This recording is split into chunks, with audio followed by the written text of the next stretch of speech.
Hello, beautiful souls. This is Julie with Into Heart Space, and we're here looking at the energy surrounding you for mid-teen. Before I get into your reading, I wanted to express my utmost gratitude and thanks for everyone who has been watching the videos, giving feedback, and helping me to grow into a better reader and healer. Thank you. And also to remember that we are all part of the collective. We are all part of a higher energy, all part of an infinite universe. And so whatever it is that you say, you do, you feel, you think, you speak, you write, goes into the ethers of the collective. So it is up to us to be mindful and think what we do, who we are, how we live. Is it raising the vibrations and the energy of all? Is it raising the vibrations and energy of myself? Is it raising and hiring the vibrations of this universe? Think about that with everything you do and who you are, for you are not alone.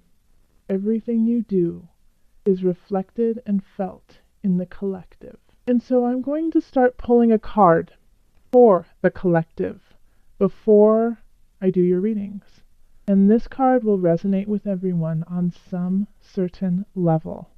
It might be subconscious, it might be conscious, but this is for everyone. This one card will speak to everyone in some way. This is a reminder that we are part of this intricate web, that your thoughts, your prayers, your tears, your anger, your fear, your respect, your bitterness, your love, your joy, we feel. So I call on the highest light, the highest energy for the collective. What is the message? What does the collective need to hear? Third eye chakra. Let me read it to you. It is safe for you to see the energy of love in all of its forms, such as angels, auras, and visions. So love is all around. Open that third eye. Open it. Rub right in between where your third eye would be.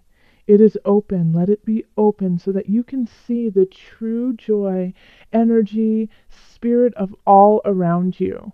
And even in the anger and the spite and the vitriol, it is still there. There is still a level of love and high energy there, and vice versa. Even in all love, even in the purest of love, there is a sweet darkness. Without darkness, we could not have the light, and vice versa. It is neither good nor bad. We are better, we are bigger, we are more than just good and bad. There is no such thing. And it is safe. It is safe for us as a collective to tap into that energy, that unconditional love that we all have, and in so many different forms.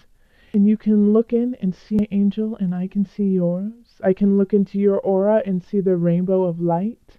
And I can look into third eye and see the vision of something bigger and stronger and full of light for all. It's okay. Collective. You can open that up now. Let's get into your reading. Hello, Aries. This is Julie with Into Heart Space. And we're here looking at the energy surrounding you for the remainder of 17. So, Aries. What energies do we have surrounding you for the remainder of 17? Calling the highest of light, the highest of energy to guide us. What messages?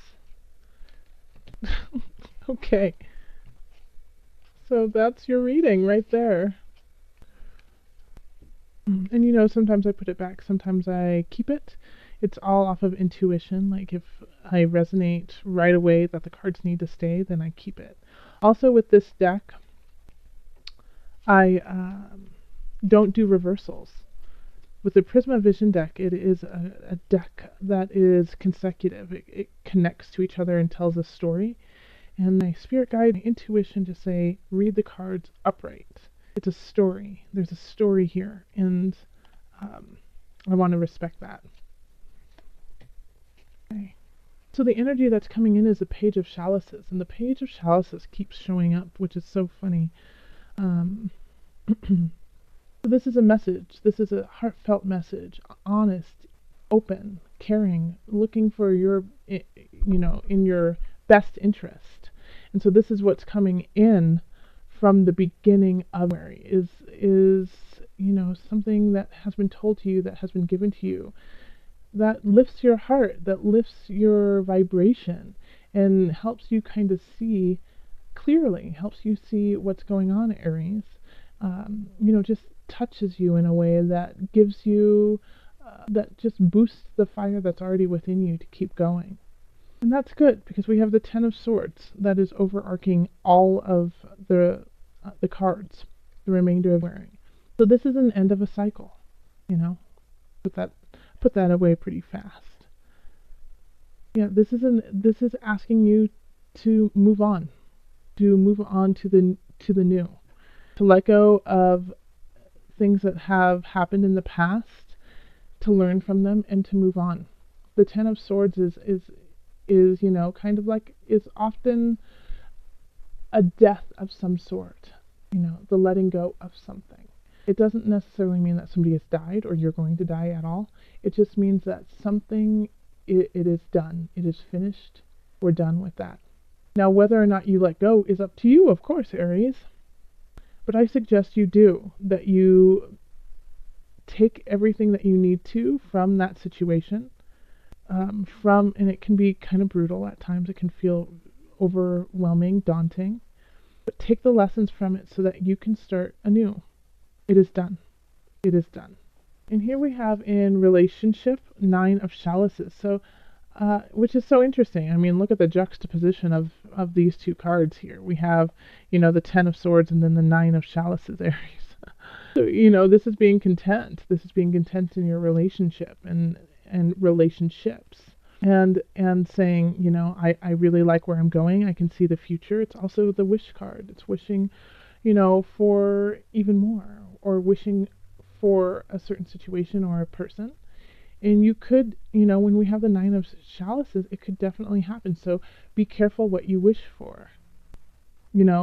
What I think with the Ten of Swords is you're kind of wishing for a reprieve. You're wishing to let go. You're like, I don't want to think about this person anymore.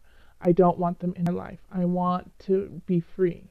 I don't want this pain. I don't want this heartache anymore. I want to let it go. I want to have a brighter future. And you can see it, but it's hard to let go. It's hard to let go of that love, of that connection. But it's time for you to break that karmic bond, and not even you can't break karmic bonds. They're there. But to learn from it and to let go of it, let go of how tight it is around you. That's what it is. Okay, so it's not, yes, you can only break karmic bonds once you have learned what you need to learn from that situation. Otherwise, it'll keep coming back. Spirit was like slapping me on the wrist, being like, Julie, yes, you can. You need to break certain karmic bonds. That's why they're there, is to learn from it and to let it go. So the only way you can is taking the information you need. And then we have the High Priestess. So Aries, you're walking in the spiritual realm. You're walking in the spiritual realm, and you're also walking in the material realm. You have the capacity to go in and out of it. And so this can be exhausting, but it's also invigorating for you. And the High Priestess is asking you to pay attention to the full moon this month. The High Priestess, I mean, if you see the moon there, the full moon is in Cancer this month, and it's saying that something's going to happen around there that you really need to pay attention to. That is a spiritual, that is a divine calling, that is a divine intervention. So pay attention, and it's going to affect what you do with your life, who you are in your life, what career path you're going to be going on. It's going to switch how you make your money, how you work. It's going to spark a creativity within you that could cultivate, that could manifest a whole different realm for you. That is combining the spiritual and the mental and the physical all in one, and you being able to go in and out of these different realms so clearly. So pay attention to that full moon. And the Empress, I think financially you're doing okay. You feel fertile. You feel abundant. It could be also that you are spending a lot of money on beautiful things too, but it looks like you have the money. If you don't, then, tap it down a little bit. But the Empress's beauty is invigorating, filling things with love and fertility. So, you could be making more money. You could be really abundant.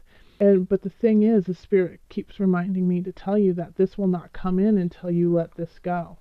The abundance will not come in if you are stuck in the Ten of Swords. So make sure that you wiggle yourself out of this huge bird and take those swords out so that you can see all of these wonderful things that are meant to happen. Like this, like you can't do any of this until you take care of this. And all these cards here are divine. This is divine. It's truly divine intervention. When you have the major arcana as like your major cards, universe is going to make things happen for you. And they're just waiting. They're just like twiddling their thumbs going, okay, are you ready, Aries? Are you ready to party with us? Because we're ready. But you need to do that one part first. In the mind-body-spirit connection, we have the devil. Okay. So Spirit is saying, this beauty that is coming in, especially with this High Priestess, is that you are opening up pathways. You are opening up source. You are making this connection to divine. So make sure that you aren't getting spiritual warfare. It's lurking. Aries, it's lurking. So with that, with the devil, it's going to often come in ways of self-doubt. It's going to come in ways of, what's the word that I'm looking for you? Yeah, of doubt, of unclarity. You're not clear. You're not seeing the truth of you. So you're questioning yourself. You're questioning if what you're doing is true.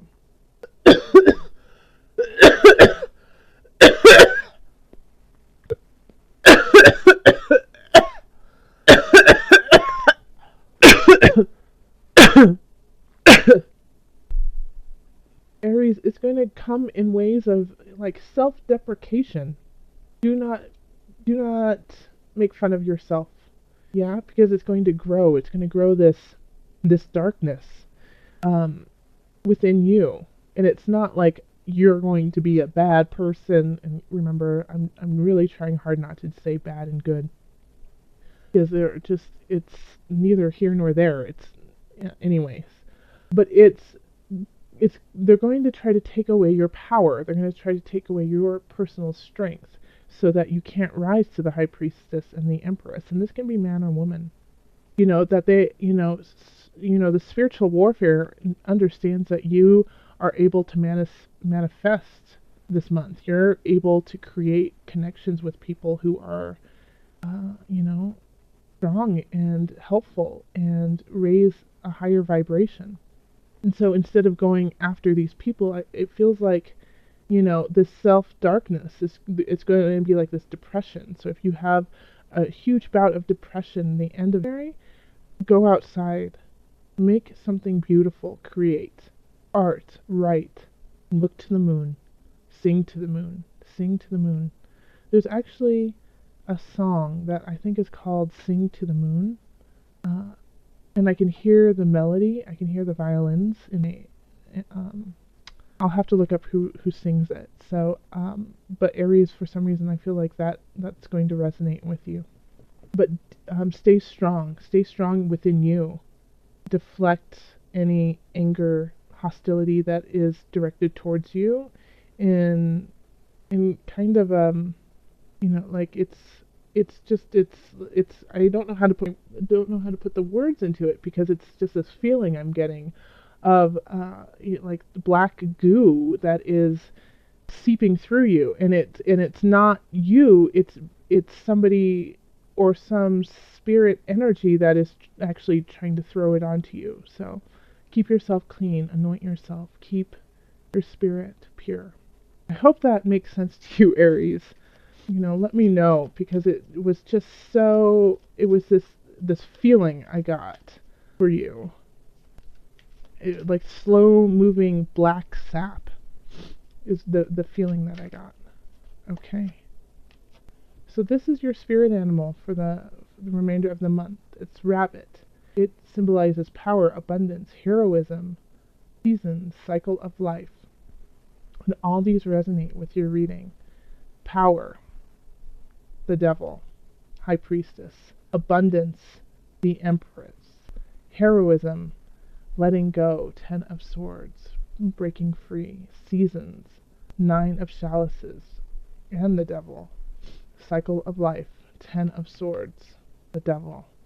So the rabbit, in the Chinese zodiac, the rabbit is considered power. It's a lunar creature with feminine energies whose outline can be seen in the face of the full moon. Oh, how interesting! Look at that, the full moon and then the rabbit.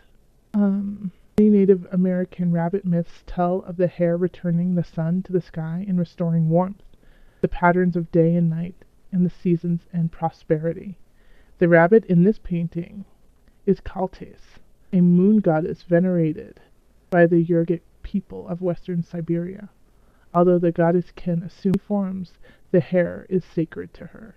So, sacred, look at that, the empress, the rabbit combined together. And then look at the high priestess with the moon and the rabbit together. So this is perfect for you, Aries, yeah? Perfect. So tap into your power, your abundance, your cycles that are ending, and new cycles that are beginning. Listen to the messages that are coming in from the beginning of Mary. They are speaking love and joy and energy towards you to move forward. But this can't happen until you let go. Don't listen to the self-doubt. Don't be self-deprecating. Energies are going to try to stop you because they know the power of you. They know the strength of you. And they are scared. They're scared of it. Don't let them bring you down. You fly high. Fly high, Aries. If you would like a personal reading, find me on my website or email or Facebook or Twitter, and we can set up a reading. I do Skype readings, phone readings, and video readings that I can send to you within 5 to 7 days. They're really affordable. Go to my website and you can see all of the information there. All right, thank you so much. Love, joy, and blessings.